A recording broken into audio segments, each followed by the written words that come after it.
le secret restera toujours le même. Il faut se le redire, il faut se faire des piqûres de rappel pour se souvenir quel est le secret de la vie chrétienne. C'est la vie intérieure.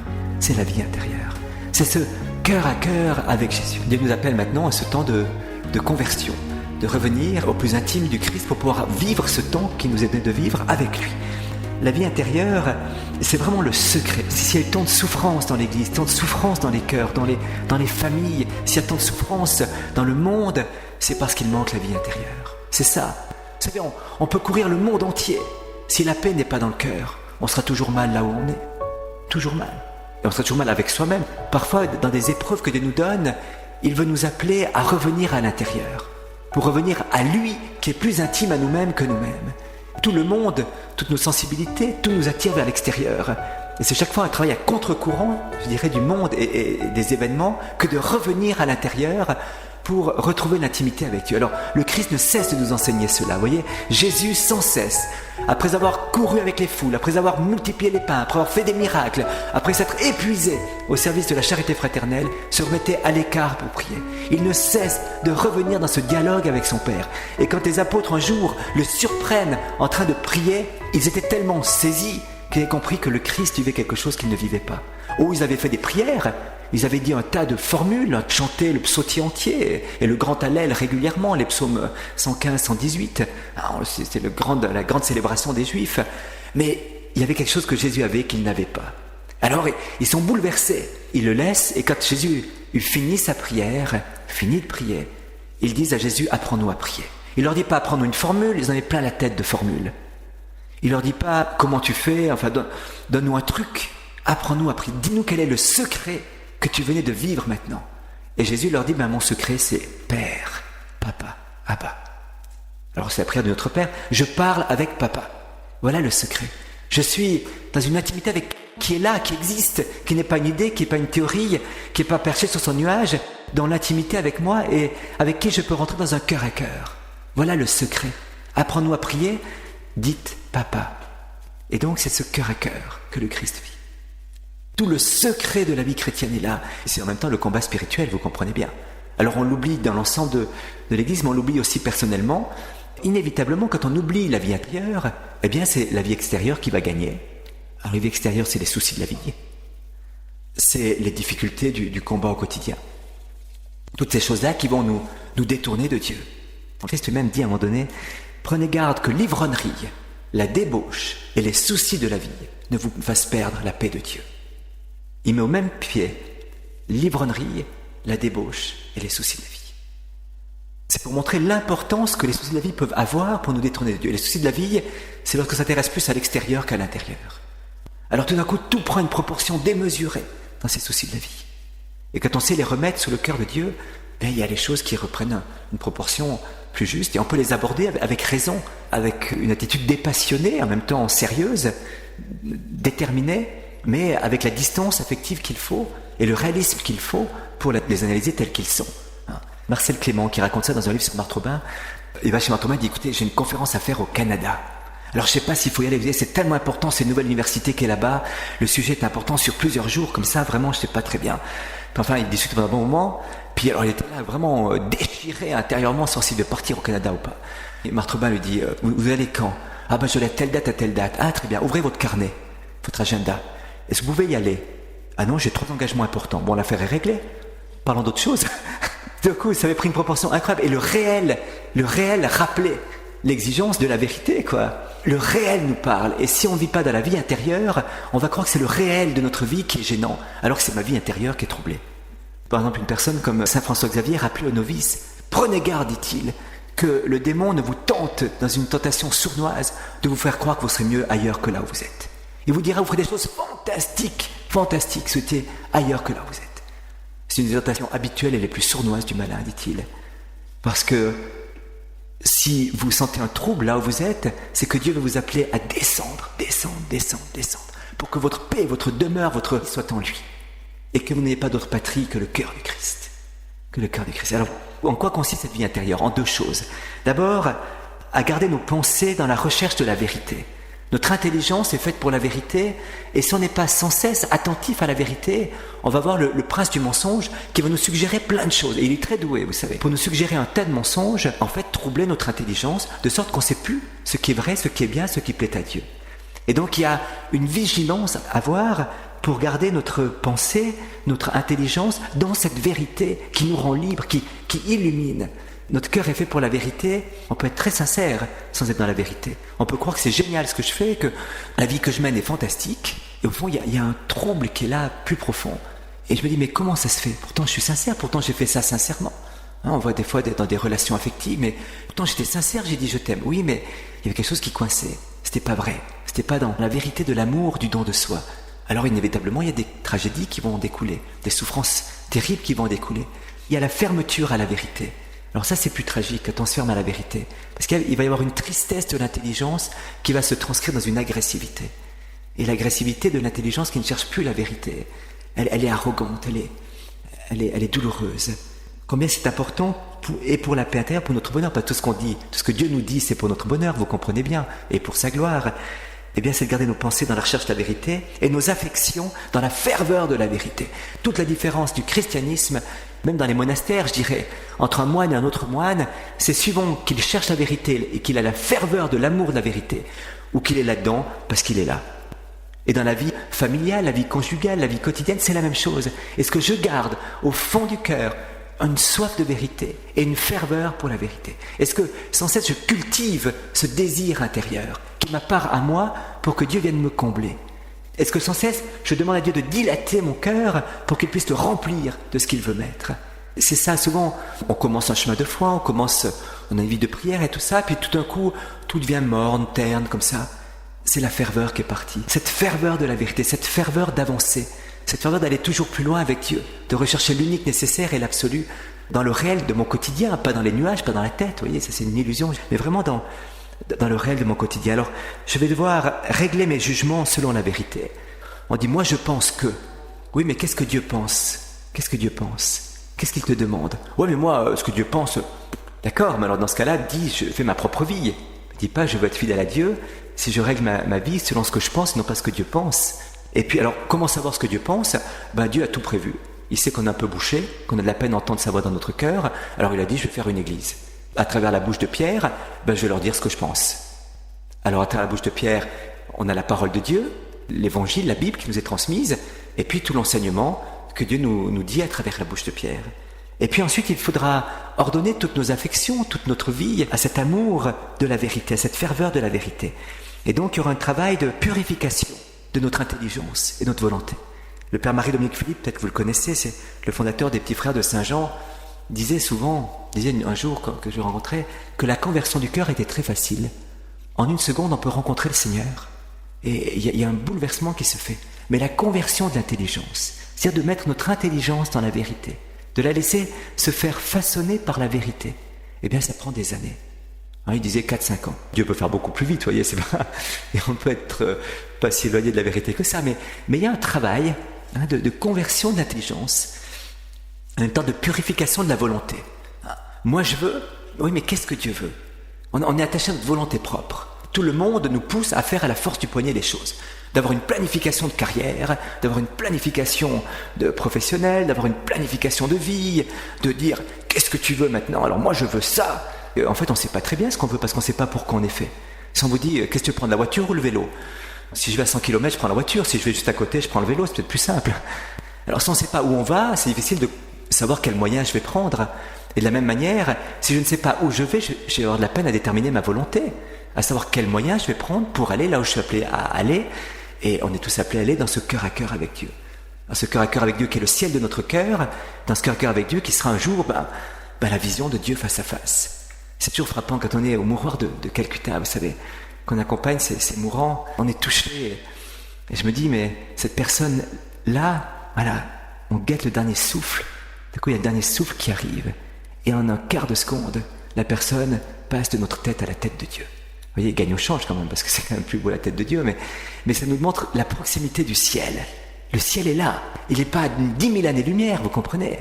En un quart de seconde, ce voile qui était notre corps, nos sens, est brisé dans la séparation de l'âme et du corps. Et il voit ce qui est là, déjà, mais qu'on ne voit pas, nous, avec notre sensibilité. Comment vivre cette vie intérieure? Il y a 3 petites clés qui vont nous aider à vivre la vie intérieure, qui sont données par la grande spiritualité carmélitaine, donc on est en terrain connu. C'est l'humilité, ce sera le silence et ce sera le don de soi. Alors on va voir un petit peu qu'est-ce que cela veut dire. L'humilité, le silence et le don de soi. L'humilité, c'est pas de se dire mais je suis nul, je vaux rien, c'est pas possible, se mettre dans un coin de la pièce en se cachant complètement. Ça c'est pas de l'humilité, c'est de la peur. Et c'est peut-être même de l'orgueil caché que de vouloir ne pas utiliser les talents qui nous sont donnés. L'humilité, c'est se placer tel que nous sommes sous le regard de Dieu. Dieu a abaissé le regard sur l'humilité de sa servante. L'humiliation, dit même la Bible. Il y a un lien assez étroit entre l'humiliation et l'humilité. C'est que dans l'humiliation, je découvre que je suis rien et que Dieu est tout. Et c'est ça l'humilité au fond. C'est de savoir que je dépends entièrement de Dieu, que je ne suis pas fabriqué moi-même, que ma vie m'est donnée par Dieu. De savoir que tout ce que j'ai, je l'ai reçu. Qu'as-tu que tu n'aies reçu, dira saint Paul. Et pourquoi te glorifier comme si tu ne l'avais pas reçu? Qu'as-tu que tu n'aies reçu? Il faut du temps pour comprendre que j'ai tout reçu et que Dieu me demande de le redonner en échange. On peut parler de Mère Teresa, on peut parler de Jean-Paul II, c'est des gens très humbles. Pourtant, Mère Teresa était la femme la plus connue du monde et Jean-Paul II est sur tous les médias. Donc c'est pas de ne pas être à l'avant-scène que d'être humble. C'est d'être là où Dieu veut qu'on soit. Tout me vient de Dieu. Et que c'est Dieu qui m'envoie comme missionnaire et comme témoin de son amour là où il me place. Cette humilité nous donne une immense liberté intérieure, une immense paix intérieure. À la fois, si des critiques arrivent, on n'est pas trop surpris parce qu'on me dit t'es nul. Ah bah oui, je savais déjà, merci. Mais je suis en même temps bien aimé de Dieu. Si on dit mais vraiment t'es un imbécile, ah bah alors là, quand le curé d'Ars, un jour un de ses confrères lui dit mais écoutez, c'est inadmissible, vous êtes un ignare, vous êtes un imbécile. On avait marqué sur ses notes débilis. Ce qui ne veut pas dire débile, ça veut dire faible en latin, mais on voit bien la dérive qui montrait la connotation qu'il y avait sous ce terme. Et un de ses confrères dit écoutez, on ne devrait pas laisser prêcher un type comme vous. Vous êtes tellement nul en théologie que laisser parler un type comme vous, oulala. Et que D'Ars lui écrit immédiatement une lettre. Mon cher confrère, combien vous avez raison. Ah, que je vous remercie. Enfin, qu'à ouvert les yeux sur ma réalité. Je vous en supplie, mon confrère, rendez-moi ce service. Écrivez à notre père évêque pour lui dire ce que vous voyez. Ça fait longtemps que je lui dis et il m'écoute pas, il veut pas m'obéir. Alors peut-être qu'il vous écoutera vous et il me permettra de me taire et d'arrêter de prêcher. Mais dans un monastère. L'attaque était brisée. Et si quelqu'un nous donne des louanges, il nous dit mais c'est fantastique, c'est génial, ben, j'ai pas le cou qui grandit de 3 cm, voyez. Immédiatement, la gloire revient à Dieu, l'honneur revient à Dieu. Tu es bon, Seigneur, avec un type comme moi pour faire une chose pareille. Immédiatement, on redonne à Dieu. Ça permet de garder cette paix du cœur, cette simplicité de cœur, qui est celle vraiment des grands saints. C'est inséparable l'humilité et la vérité. Et la vérité humilie quelquefois. Jésus ne fera des cadeaux de grâce que dans un cœur humble, qui est le réceptacle de l'âme. À la femme cananéenne qui vient dire « Je t'en supplie, guéris ma fille », Jésus dit « Mais je ne suis pas venu pour les étrangers, je suis venu pour les brebis perdues d'Israël. » Et il dit « On ne jette pas le pain aux petits chiens. » Petit chien, gentil petit chien. Mais oui, les petits chiens, ils mangent les miettes qui tombent de la table du maître. Et au fond, à travers cette attaque, qui était le nom qu'on utilisait pour les étrangers, les petits chiens, les chiens, c'était pas très gentil, mais en prenant cette phrase-là, qui était ce que pensaient tous ceux qui l'entouraient, quand même, elle a dû être blessée quelque part. Et dans cette blessure, surgit un acte de foi, un acte, même un brin d'humour, vous voyez, un brin de répit. Et Dieu aime quand on marchande un petit peu les choses avec lui comme ça, dans ce brin d'humour. Un jour, sœur Faustine dit à Jésus, écoute, je te demande de... Elle est en train de faire du crochet, puis elle dit, écoute, je te demande de sauver une âme pour chaque point de crochet que je vais faire. Oh, Jésus dit, tu demandes beaucoup là. Sœur Faustine dit, écoute, pour toi, c'est quand même plus facile de donner beaucoup que de donner peu. Comme tu es surabondance, donner peu, toujours calculer, c'est difficile, tu n'as pas de mesure pour donner peu. Par contre, donner beaucoup, tu déverses, tu t'en fous, tu n'as pas de mesure. Alors, il dit, oui, ça c'est vrai, 1-0. Mais il dit, ouais, mais tu sais, il faut quand même un sacrifice pour racheter une âme. Ah ben écoute, je t'offre le sacrifice, mon obéissance. Moi, je peux rien faire d'autre que faire mon crochet. Alors Jésus dit, bon, adjugé, accordé, c'est bon, vas-y, on y va. On voit que Dieu aime cette confiance qu'il défie en quelque sorte. Cette espèce de confiance amoureuse qui forge l'humilité en même temps, vous voyez, qui nous fait creuser plus profondément cet acte de confiance et d'humilité. Et puis la Samaritaine, va chercher ton mari.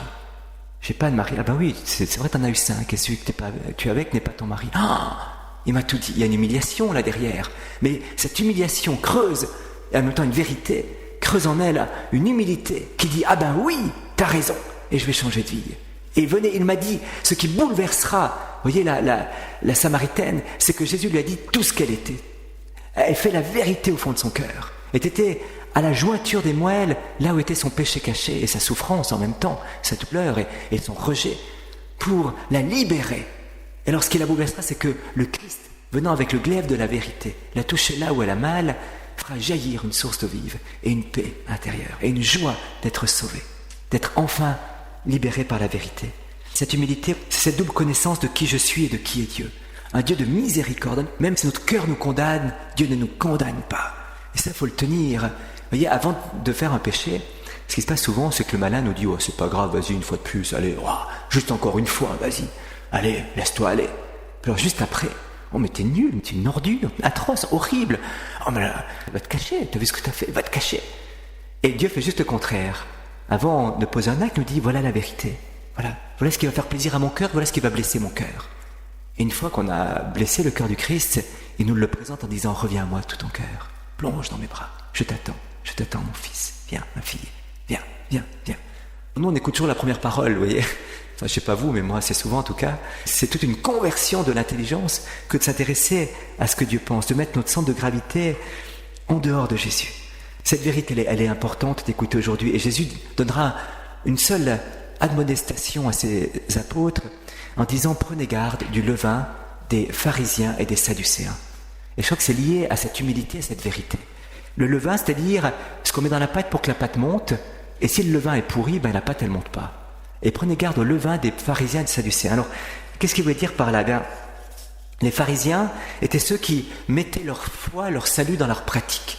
Alors, ils étaient très bien, ils étaient des gens très sincères, certainement, très honnêtes aussi. Mais il fallait connaître toute la loi par cœur et l'appliquer partout. Si j'applique la loi, je suis sauvé. Si je fais des choses, je suis sauvé. D'abord, c'était pratiquement impossible. Ensuite, c'est très douloureux. Et puis, ça devenait pratiquement tragique aussi pour beaucoup de personnes. Ils étaient à part, ils séparés du peuple. Il y avait le peuple, comme il disait, il y avait les autres. Et puis, il y avait nous. Il y avait nous, les pharisiens, qui connaissions la loi, la tradition des anciens, l'enseignement des docteurs. Et je cherchais une pureté légale. Je regardais si je payais bien les redevances, et il y avait des débats de conscience extrêmes, mais douloureux parfois. Par exemple, on n'a pas le droit de travailler le Shabbat, le jour du Shabbat, jour du repos. Alors, est-ce que j'ai le droit de manger un œuf qui a été pondu le jour du Shabbat? Grand débat pour les pharisiens. Grand débat, et sincèrement, honnêtement. Donc, on en rit un petit peu aujourd'hui, mais pour un pharisien, c'était important. Ou est-ce que j'ai le droit de manger une pomme qui était tombée de l'arbre le jour du Shabbat? Est-ce que c'est un travail que la pomme tombe de l'arbre ou pas? Alors, vous imaginez, ça devenait pénible à la longue. Et si c'est la loi qui va nous habiter, si on met notre foi, notre salut dans la loi, dans la pratique d'une loi, eh bien, on va être bloqué, c'est pas possible. Pas possible. On va être enfermé sur soi, on va s'auto-examiner. Alors, si j'applique bien la loi, c'est l'orgueil qui est là, qui va me saisir. Et si j'applique mal la loi, c'est le désespoir qui va me saisir. Il y a un petit peu de ce combat chez Luther, du désespoir d'être incapable de vivre ce que l'Évangile dit. Et de ne pas sauter dans les bras de la miséricorde du Père pour résoudre ça. Immédiatement, il y a une hérésie qui va naître. C'est la foi seule qui sauve, c'est pas les œuvres. Pour essayer de s'en sortir de ce débat, j'arrive pas à faire dans mes œuvres ce que ma foi croit et voudrait faire. Bien sûr, c'est impossible à l'homme, dit Jésus. Impossible, mais à Dieu, rien n'est impossible. C'est la loi. Avec tout ce qu'il y a de beau et de grand dans la loi, Jésus loue la beauté de la loi. Le jeune homme riche, il craque quand le jeune homme riche dit « Je lis les commandements ». Ah, Jésus, il le regarda, il l'aima, il craque, Jésus. C'est beau déjà, dit-il. Ah, c'est beau, mais c'est pas suffisant. Les sadducéens, eux, c'est ceux qui font le compromis avec le monde. Ils sont très soucieux. Gens pratiquants, très bien, pratiques. Ah, ils sont là, fidèles et tout. Mais, petit problème chez les sadducéens, c'est qu'ils sont plus soucieux de préserver leur statut social que d'obéir à Dieu. Alors, s'il y a les dieux romains qui sont là, font chacun son dieu, vous comprenez bien. Et puis les dieux romains, ils sont bien aussi, on veut bien leur faire une petite courbette s'il le faut. L'envahisseur, il n'est pas si méchant que ça, au fond. La vocation d'Israël, une sorte de compromission, parce qu'on ne veut pas perdre son statut social, on ne veut pas perdre sa position, on ne veut pas perdre ses privilèges. Et ce que Emmanuel Mounier, le philosophe, appellera le chrétien pratiquant trafiquant. Il trafique un petit peu comme ça avec le monde, vous voyez. Il est là en train de faire des compromis. Jésus nous met en garde contre ce levain qui est un levain qui ne peut pas monter la pâte. Il nous demande d'être autrement, d'être pauvres, des humbles, les anawim, les pauvres de Dieu. Par conséquent, il y aura une démarche de vérité à faire, de reconnaître notre péché, de reconnaître ce qui nous éloigne de Dieu. Vous voyez, des fois, notre monde est plus apeuré aujourd'hui de la pollution atmosphérique, de la crise économique, de la crise extérieure, que de la crise intérieure du cœur de l'homme, qui est la racine de tout. C'est dans le cœur de l'homme que naissent les catastrophes, dit Dieu. C'est un philosophe russe qui disait ça. est comme un homme qui habite dans une maison et qui est obsédé de l'incendie de sa maison. Alors il met des systèmes d'alarme partout, il boycotte tout, il veille jour et nuit, il se réveille toutes les demi-heures, tous les quarts d'heure pour voir s'il n'y a pas le feu qui a pris à la cave, au grenier, partout. Il passe des années à faire ça. Et le pauvre meurt d'un cancer. C'est à l'intérieur que le mal le rongeait. Et je crois que c'est un petit peu ça notre monde. Cette vie intérieure, si on vit à l'extérieur, on va dire oui, mais si les riches changeaient, si mon voisin était plus sympathique, si j'étais ailleurs, si ma femme était moins grage, si mon mari était moins occupé, alors là, ça irait bien. Là, ce serait fantastique. Regarde dedans. Pourquoi tout ça? Ça ne veut pas dire qu'il n'y a pas des choses extérieures à changer, vous comprenez bien. Mais d'abord, Saint Ignace de Loyola nous dit, chaque fois qu'on est troublé par des choses extérieures, premier devoir, non pas de résoudre le problème, mais de rechercher la paix intérieure. Revenir à Dieu. Une fois qu'on a la paix, on peut analyser la question. La lutte contre le péché a été transformée à la lutte contre les remords, contre l'idée du péché, contre la culpabilité, mais pas contre la réalité de ce qu'est cette non-soumission à l'amour de Dieu. Deuxième étape de cette vérité qui est faite en nous. Seigneur, je te demande pardon. Vous voyez, quand Saint Pierre parle après la Pentecôte, il sort, il dit voilà, ce que vous avez crucifié, Jésus-Christ, eh bien Dieu l'a ressuscité d'entre les morts. Et on dit 3000 personnes furent saisies de compunction. Ils étaient touchés jusqu'au fond du cœur. Que faut-il qu'on fasse maintenant? Convertissez-vous et faites-vous baptiser. Le repentir. Et 3000 ce jour-là se firent baptiser. Touchés de compunction. Touchés au fond du cœur. Ils frémirent au fond de leur cœur, mais devant cette réalité d'un Dieu qui nous aime et qu'on rejette. Inversement, quand il parlera devant le Sanhédrin, quand il parlera devant les pharisiens, comme Étienne d'ailleurs, leur cœur frémir, non pas de compunction, mais de ressentiment. De ressentiment. Qu'est-ce qui nous embête celui-là, avec cette théorie? Qu'est-ce qu'il raconte Saint-Pierre? Mais qu'est-ce qu'il raconte Étienne? Mais il nous casse les pieds, mais ça suffit maintenant. Allez, les pierres, on y va. On le tue, on l'élimine. Un désir de ressentiment, c'est parce qu'il n'y a pas un désir de vérité qui est là. Donc quand la vérité m'est annoncée, elle va faire jaillir du fond de mon cœur un flot de violence, un flot de violence. C'est le ressentiment. C'est pour ça que le combat ultime se joue contre la vérité, vous voyez, et pas d'abord contre la charité. Et se repentir, c'est une conversion, une conversion. C'est pas simplement de dire, je change mes idées, mes pensées, pour d'autres pensées qui sont encore les miennes. Je change de pensée, je change d'idée, je change de mentalité pour prendre celle de Dieu, pour voir comme Dieu voit, pour aimer comme Dieu aime, pour entrer dans la pensée de Dieu. Ça, la vraie conversion. Je rentre dans la manière dont Dieu voit le monde. Mon centre de gravité, mon poids, c'est mon amour. Disait saint Augustin, mon poids, mon centre de gravité, il est posé en Dieu. Et c'est mon roc, ma citadelle, mon rocher inébranlable. Et c'est, j'allais dire, un peu avec un regard autre que le mien que je regarde la vie, le monde et tout ça. C'est la véritable conversion. Je regarde avec les yeux de la foi les réalités du monde. Alors notre manière de changer, de penser, de juger va être transfigurée par ça. Et le regard de Dieu sera toujours un regard d'espérance, voyez. Regard d'espérance. Parfois nous on voit des gens qui font un chemin de foi, qui se recassent la figure, qui avancent comme ça. Alors quand on regarde, oh là là, bien nous-mêmes, on se voit comme ça, alors on se dit, oh ben voilà, c'est fini. Et là on aura envie d'hurler, mais non, c'est pas le regard de Dieu. Dieu regarde celui qui s'éloigne, celui qui s'écarte, avec une espérance folle du retour, avec une espérance amoureuse de dire, mais reviens, il va revenir. Et il l'entoure, il le protège, il le suit, sans jamais forcer la liberté, sans jamais le contraindre, vous comprenez bien, mais le suit pour le faire revenir. Et ce regard d'espérance, c'est ça que Dieu nous demande aujourd'hui. Vraiment un regard d'espérance sur nous-mêmes et sur les autres, pour que le monde puisse changer. Et là, on regarde avec le regard de Dieu. Il faut rompre ensuite avec le péché. Alors, il faut une décision, vous voyez. Il faut décider de manière irrévocable. Saint Augustin disait dans ses confessions, « Ô Seigneur, accorde-moi la chasteté et la continence. » Et disait, j'ajoutais secrètement dans mon cœur, attends encore un petit peu. Alors souvent on est là, « Seigneur, je te demande ça, je te demande vraiment un cœur qu'il soit tout donné. » Oui, mais pas tout de suite, puis pas tout quand même. Alors juste ça, je garde pour moi, d'accord Jésus? Ou bien, Seigneur, apprends-moi à aimer et à me donner complètement. Oui, mais alors tu vois, mes loisirs, mes trucs, là, alors ça je garde quand même. Alors ça c'est mon petit terrain. On a toujours cette réserve mentale qui empêche Dieu en fait de faire son œuvre. Seigneur, je suis prêt à tout pour toi, tout. Alors ça va, je te donne ma vie, Alors on est toujours en train de chipoter un petit peu, comme ça. Et saint Augustin nous dit bien, j'ajoutais secrètement, pas tout de suite. Et une fois, dit-il, alors que j'étais déchiré par ce trouble intérieur, mais je me suis crié, dit saint Augustin, mais pourquoi demain? Pourquoi pas maintenant? Pourquoi cette heure même ne marquerait-elle pas la fin de ma vie honteuse? Pourquoi dis-je sans cesse demain? Pas tout de suite, Seigneur. Ah, je veux bien, oui, je veux quitter cette passion, je veux quitter ce défaut, je veux quitter ça. Mais pas tout de suite, Seigneur, demain. Vous voyez, il y a une différence entre dire maintenant, non, je veux plus, c'est fini.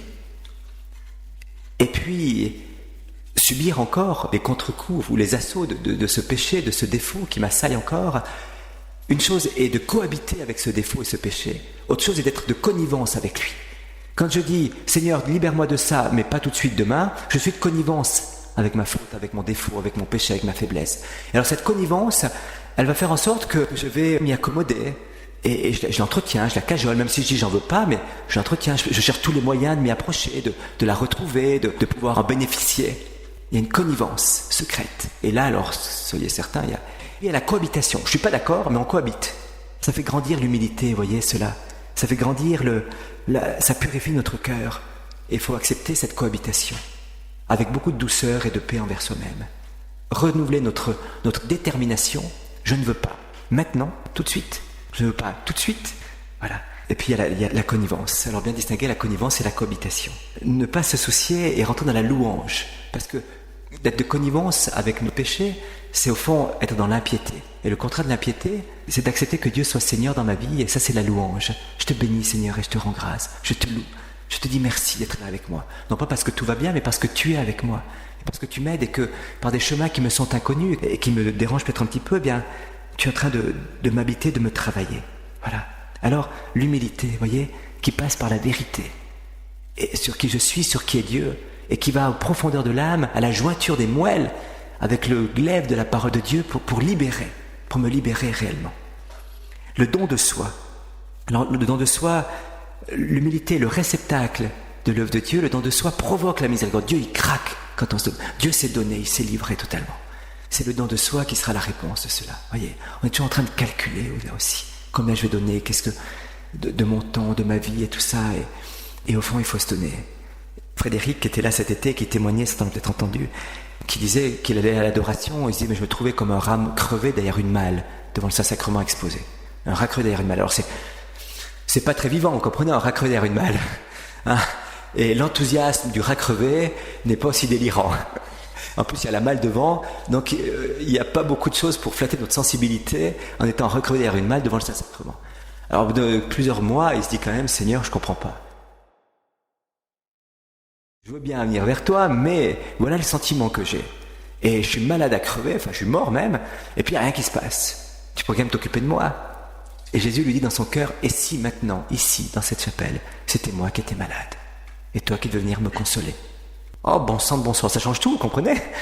D'un coup, je sors de mon nombril, je sors de moi, je sors de ma manière de me voir comme un rat crevé, et puis je m'intéresse à Jésus, qui me dit, j'ai besoin de toi. Ça change tout, ça change tout. C'est une radicale révolution de vie. Souvent on se dit, mais est-ce que j'ai envie, est-ce que j'ai pas envie, est-ce que c'est ça qui me plaît, est-ce que ça va être bien? Mais le seul point d'intérêt que j'ai, c'est moi. Est-ce que ça me plaît à moi? Et Dieu nous appelle vraiment à sortir de cette dynamique-là. Mais qu'est-ce qui va glorifier Dieu? Qu'est-ce qui va construire le royaume des cieux? Si les saints s'étaient écoutés eux-mêmes, ils seraient tous assis dans un coin, et puis ils auraient tous été sauvés, mais ils n'auraient rien fait du tout. C'était la gloire de Dieu, c'était le salut des âmes. Le souci de Dieu, il le prenait sur eux. Quand Saint Bernard passait ses nuits entières à genoux devant le tabernacle, à pleurer, « Seigneur, que va-t-il advenir des pécheurs ?» Il ne pensait plus à lui, à ses genoux, et à sa fatigue ou à ses problèmes. Il pensait à ce que Dieu pensait. Que va-t-il advenir des pécheurs? Vous voyez, ce qu'ils faisaient les saints, c'était le don de soi. Ils ne se regardaient pas eux-mêmes. Cet évêque qui court 4 heures à pied dans les montagnes pour venir célébrer la messe, il a autre chose à faire, mais c'est le don de soi. Quand Mère Thérèse un jour était au Liban, et il y avait des enfants qui étaient blessés, malades, et qui allaient mourir. De l'autre côté, dans la partie occupée par les Syriens de Beyrouth. Et Mère Thérèse arrive là-bas et dit, mais il faut aller les chercher, on ne peut pas les laisser mourir quand même. Elle dit, mais vous n'y pensez pas, il y a les bombardements, la ligne de démarcation est fermée, on tire dessus, vous allez vous faire descendre. Écoutez, faites un cessez-le-feu. Mais vous n'y pensez pas, les partis ne vont pas être d'accord. Alors tant pis, on y va. Mais non, attendez, on convoque les ambassades, on les cherche, donnez-nous 1 heure. 1 heure après, les gens arrivent, écoutez, c'est pas possible, les belligérants refusent de cesser le feu. Il faut pas y aller, quoi, tant pis, c'est nos limites. Mais pas question, j'y vais. Oui, mais vous allez être tués. Oui, mais les enfants. Oui, mais vous allez être tués. Mais les enfants. Vous allez être tués. Mais les enfants. Alors, je ne comprenais plus la logique, vous voyez. On lui parlait d'elle, elle parlait des autres. Ça C'est la logique du don. Et elle est partie. Et quand les gens ont vu arriver ce bout de femme avec son sari bleu et blanc, là-bas, à une démarcation au milieu des bombes, ils ont arrêté de tirer. Elle a pris tous les enfants, elle les a ramenés de l'autre côté. Et puis elle a pu les soigner et les guérir. Et la logique, c'était, mais les enfants. Ouais, mais vous allez prendre une balle entre les yeux. Mais oui, mais attends, de quoi vous me parlez? De moi? Mais j'existe. C'est plus moi qui vis, c'est le Christ qui vit en moi. Donc, je vois pas où est l'intérêt. Les enfants, l'autre, mon frère, ma sœur, la gloire de Dieu, le salut du monde. Et je crois que vraiment, il faut qu'on retrouve cet élan de générosité. On était frappés par ces populations des montagnes, cet élan de générosité. Et l'évêque, qui était avec nous, qui nous accompagnait, descend, s'arrête avec une famille, avec l'autre, entend le voyer ouvrir son porte-monnaie, puis il arrive en bas, puis oulala, vous avez un problème? Puis oui, j'ai un problème, c'est que on doit payer encore pour traverser. Il y avait une corde, enfin un câble, qui nous permettait de traverser une rivière, et puis on s'assied dessus, puis il y avait un petit gamin ou quelqu'un qui tirait à la corde comme ça pour traverser la rivière. Il y avait de l'ambiance, quoi. Il fallait payer 5 roupies, c'est-à-dire quelques centimes pour traverser cette rivière. Et puis, mais il y a encore 5 roupies à payer pour traverser. Je dis oui. Ah, vous savez, je te demandais de me donner 5 roupies. J'ai tout distribué en descendant. J'ai plus un sou dans le porte-monnaie, j'ai plus pensé à ça. Il a vidé son porte-monnaie en descendant. Quand on est arrivé à Darjeeling le soir, son secrétaire nous a accueillis dans l'évêché. On a pu loger dans l'évêché, prendre place là. Puis le soir, on était dans le petit presbytère du village où nous étions. Alors il dit, mais prenez ma chambre, prenez mon lit, faites comme chez vous. Alors lui, s'est déplacé dans un petit truc de rien du tout. Il dit, oui, pour nous laisser sa chambre. Vous faites comme chez vous, hein, allez-y. Alors, on voyait cet évêque qui cédait tout, quoi, qui donnait tout. Cette générosité. Ben, les gens sont bouleversés par ça, je peux vous dire. C'est ça qui va amener la conversion du monde. C'est le don de soi.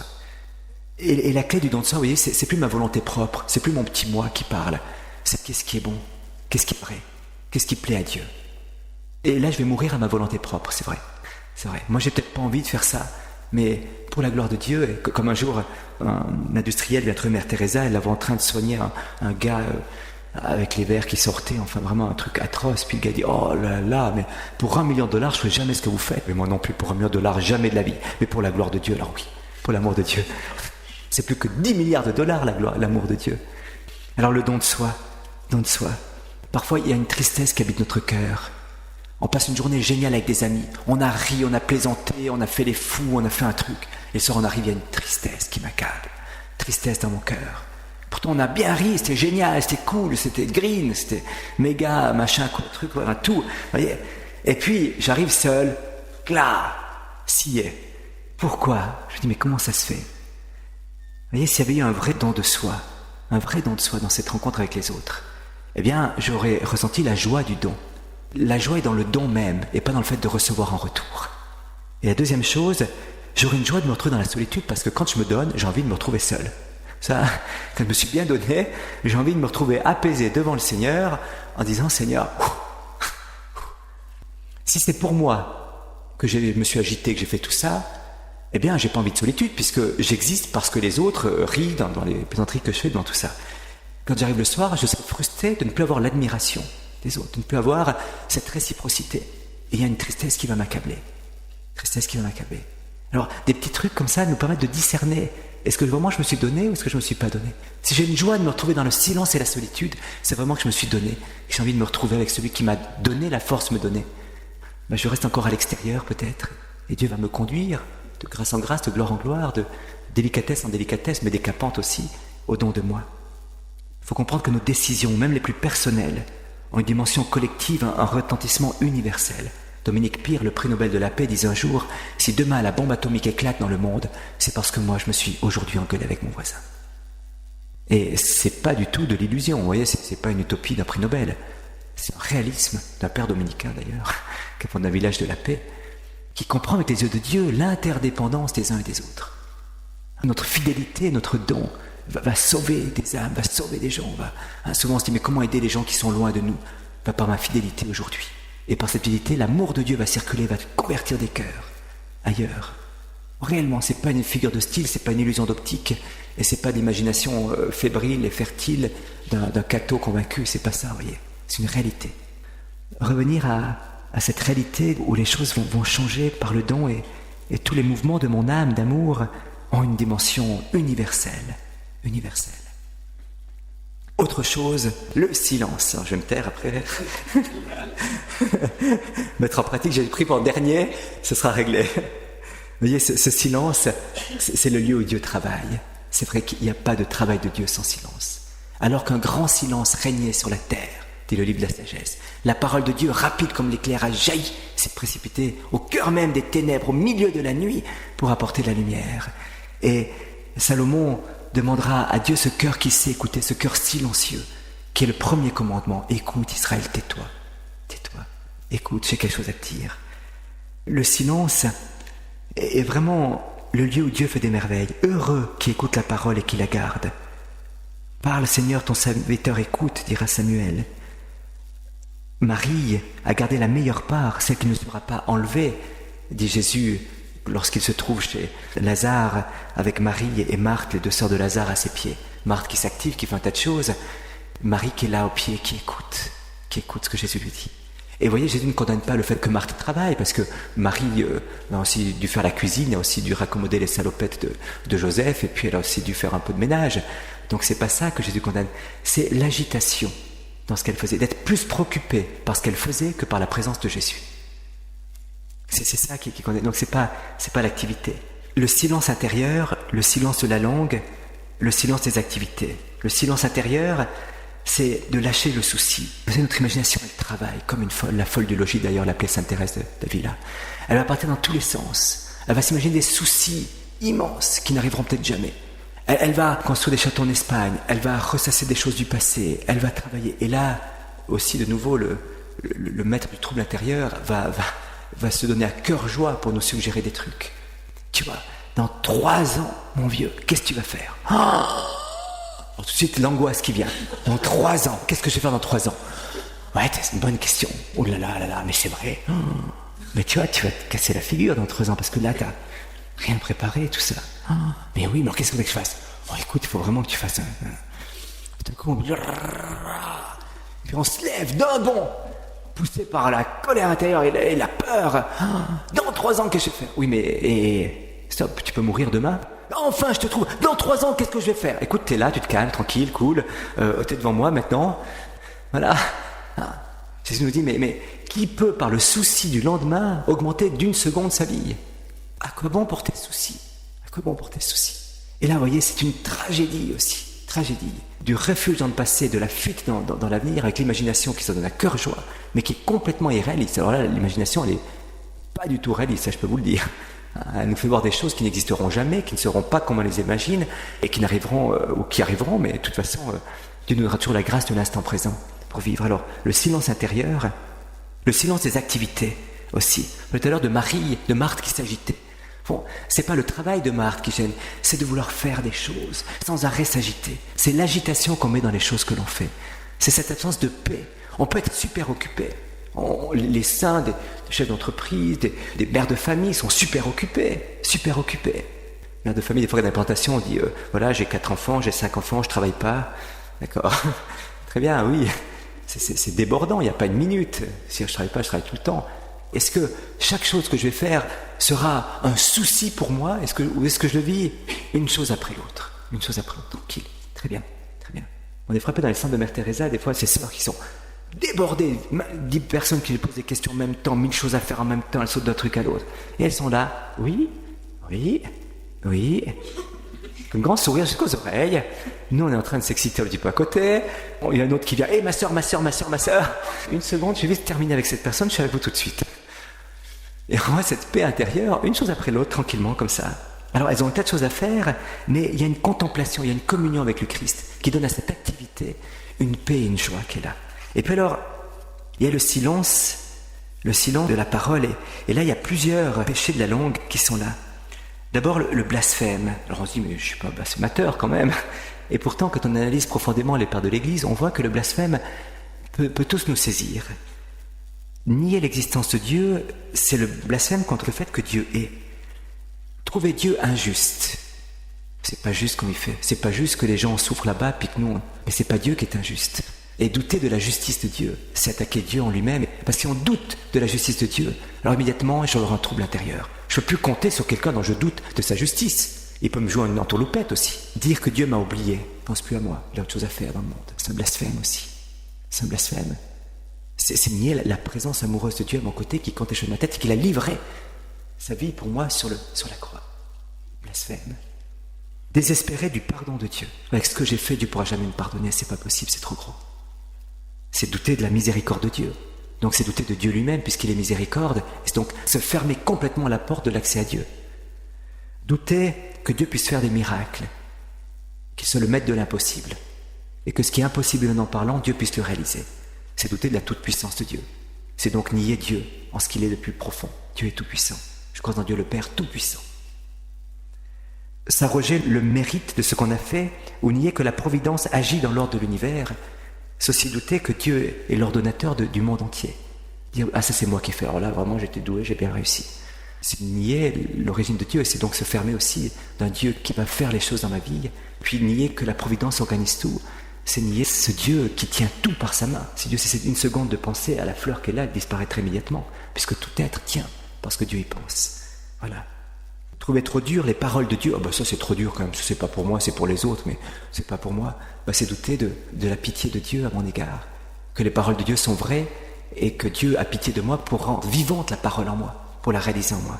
Vous voyez, le blasphème, c'est pas celui qui injurie Dieu, mais c'est celui qui doute, qui attaque une des qualités de Dieu et qui va donc se fermer quelque part les portes à l'amour de Dieu, à la vie en Dieu, qui est une vie de paix et de joie. Le murmure, c'est pas le cri du pauvre. Seigneur, au secours, j'en peux plus. C'est cette espèce d'attitude intérieure marquée par une rébellion intérieure contre le temps. C'est pas possible, il pleut toujours dans ce pays. Pas possible, les gens ont une sale tête dans ce pays. C'est pas possible, j'ai ma sciatique tous les matins qui me fait mal. C'est pas possible. C'est bien qu'elle m'embête. Mais si je murmure toujours là-dessus, il va sortir une sorte d'odeur nauséabonde de mon caractère, vous comprenez ? Puis alors je vais trouver tout le monde de nauséabond aussi, mais l'odeur elle vient de moi. Voilà. La fatigue, là vraiment j'en ai marre, je suis fatigué, je suis crevé, le matin, c'est pas possible encore se lever, là. Ce murmure nous coupe de la joie. Si en se levant le matin, peut-être bien il arrive qu'on est fatigué le matin, je sais pas vous, mais moi ça m'arrive d'être fatigué en me levant le matin. Donc je suis pas toujours bien reposé. Mais si je me lève pas en disant « Ah Seigneur, quelle joie, une journée de plus pour t'aimer !» et être aimé de toi. Quelle joie d'être conscient maintenant, à rouvrir les yeux. Tu m'as aimé toute la nuit pendant que je n'étais pas conscient. Maintenant, j'ouvre les yeux consciemment et je peux dire merci. Un ami, de temps en temps, alors quand il se réveille le matin, première chose qu'il dit, tu te rends compte, 1000 ans de grâce aujourd'hui qui nous attendent. Allons-y. Un jour est comme 1000 ans, dit le psaume. Alors, première parole, 1000 ans de grâce aujourd'hui. Alors le murmure, elle n'élimine pas la cause de la tribulation, elle aggrave le cas.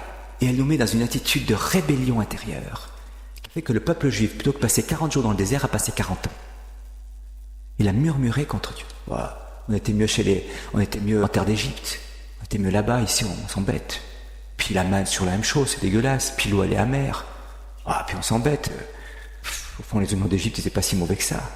Et de murmure, 40 ans dans le désert, plutôt que 40 jours. Alors ça, c'est vraiment une chose qui est grave. Alors il y a aussi toutes ces paroles qui brisent la paix intérieure, bien sûr le mensonge, la guerre que l'on mène avec des mots, la guerre défensive, celui qui est têtu, qui s'entête, qui refuse de changer d'avis, qui vraiment agresse comme ça, non c'est comme ça, point, c'est comme ça. Ou celui dans la guerre, non pas par rapport à la vérité, on comprend bien, mais par rapport à mon avis à moi, à mon petit désir à moi. J'ai envie d'aller là, puis non, j'ai pas envie de faire autre chose, c'est pas un point, c'est tout, mais c'est peut-être pas très bien. C'est moi qui ai décidé, c'est bon, c'est comme ça, puis un point, c'est tout. Ou la guerre offensive, les attaques verbales, les paroles inutiles, les querelles de mots, qui naissent tous au fond de la vaine gloire et de l'orgueil de vouloir l'emporter sur l'autre. Cette absence de silence va vraiment nous briser intérieurement. Et il y a un irrésistible désir de victoire derrière qui nous mène à la dispute. Ça trouble. Saint Paul dit dans le 2e épître à Timothée, il faut éviter les querelles de mots. Éviter les querelles de mots. Sauf s'il s'agit de la vérité qui est en cause, auquel cas il faut dire cette vérité. Il y en a plein, à tout les dire. Il y en a une, la dérision. C'est ceux qui ne connaissent pas la parole de Dieu qui la méprisent, qui méprisent ceux qui la mettent en pratique, qui essaient d'avoir des interprétations perverses avec la parole de Dieu. Ils disent, c'est une espèce de dérision qui en fait nous empêche d'accueillir la vérité qui nous rendrait libres. Et alors on va commencer à insulter, à se moquer de la simplicité du pauvre. T'as vu, celle-ci, elle va à la messe, puis elle prie son chapelet. On va se moquer, parce que nous on est des savants, parce que nous on sait, parce que on a lu des livres, alors on va se moquer de la simplicité du cœur de pauvre. On se moque de Dieu et de ses saints, vous voyez, à travers ça. Au fond, c'est le refus de s'approcher du Christ qui se manifeste à travers ça, parce que ceux qui ont le cœur de pauvre, le cœur humble, s'approchent du Christ, on veut pas. Et puis il y a toutes ces paroles inutiles que l'on dit. Vous serez responsable, dit le Christ, de toute parole inutile que vous avez prononcée, proférée. Il y a vraiment des choses, soit des facéties, des choses qui veulent provoquer le rire, mais qui en fait sont grossières et sont pas du tout fines, et font sourire, mais de pitié, de miséricorde pour celui qui les a prononcées. Il y a toutes ces choses, ces inepties, il faudrait mieux se taire que d'ouvrir la bouche, parce que, vous savez, on n'a compris rien. Il y a une autre chose, il y a un autre péché là qui est aussi grave, c'est en fait celui qui se tait qui doit parler. C'est le taciturne. Dieu nous appelle, nous met des gens sur route, et on veut qu'on parle avec elles, qu'on les accueille, qu'on leur dise son amour, et puis on se la coince. Oh, sous bonne raison, je garde mon silence intérieur. Mais tout au fond, ça m'embête profondément de parler avec cette personne. Ou ça m'embête de rentrer en dialogue maintenant. J'ai envie de parler, alors je parle beaucoup, puis j'ai pas envie de parler, alors je me la coince, je me mets dans mon coin tout seul, et puis je mène ma petite vie tranquille, avec un truc génial à faire. Justement, je dois aller récurer le sol, là-bas tout au coin. Là-bas au coin, il y a une tache, je l'avais pas vue avant. Alors je pars là-bas, puis j'ai une bonne raison d'aller là-bas au coin, c'est qu'il y a une tache. Oui, mais la vraie raison, c'est que je fuis les autres, et que j'ai pas envie de parler. Et ça, c'est un péché aussi une sorte d'individualisme qui est là et qui va en fait me troubler profondément, parce qu'il n'y a pas de sortie de moi-même, et il n'y a pas de don de moi-même, et ça va nous conduire à l'ascédie, c'est-à-dire à la tristesse spirituelle petit à petit. J'en fais qu'à ma tête, c'est une raison spirituelle. Ouh là là, il y a plein de monde qui arrive, j'ai envie de partir à la chapelle. Je vais te prier, Seigneur, je vais t'adorer, Seigneur. Oh, tu es grand, Seigneur, tu es bon, je t'aime beaucoup. Oui, mais il y a les gens à accueillir. Ah, mais Seigneur, je t'aime. Alors là, même à genoux, sur 2 petits cailloux. J'ai pris 2 petits cailloux, je les mets sous mes genoux, et je t'adore, les bras en croix. Dans une demi-heure, Seigneur. Oui, mais c'est pas là que je t'appelle. Je t'appelle avec tes frères et sœurs. Vas-y. Puis des fois, ils nous appellent au silence, et là, on dit, mais Seigneur, je parle de toi ce soir, c'est génial, tu vois, on parle de toi, là, à 2h du matin, 5h du matin. Et puis, en fait, ils nous appellent au silence intérieur. Donc, il y a une obéissance à ce que Dieu nous demande de vivre, et souvent, c'est pas ce qu'on veut. Souvent, c'est pas ce qu'on veut. Enfin, assez souvent, même plus souvent que ce qu'on voudrait. L'humilité, le don de soi, le silence, qui permettent la vie intérieure, et 2 repères pour savoir si je grandis intérieurement. 2 petites clés. La première clé, c'est le sens du réel que j'ai. Est-ce que je vois je suis attentif aux choses, attentif aux paroles, attentif aux gens, attentif aux événements, attentif aux petits détails. Mais dans le réel, qu'importe cette chose, le ciel est plus grand que tout ça. Non, ça c'est pas du réalisme, vous comprenez ? Dans les petits détails, dans les petits gestes de charité, dans les petites délicatesses au quotidien, est-ce que je suis attentif à ces choses-là ? Est-ce que je vis là où Dieu m'a placé aujourd'hui ?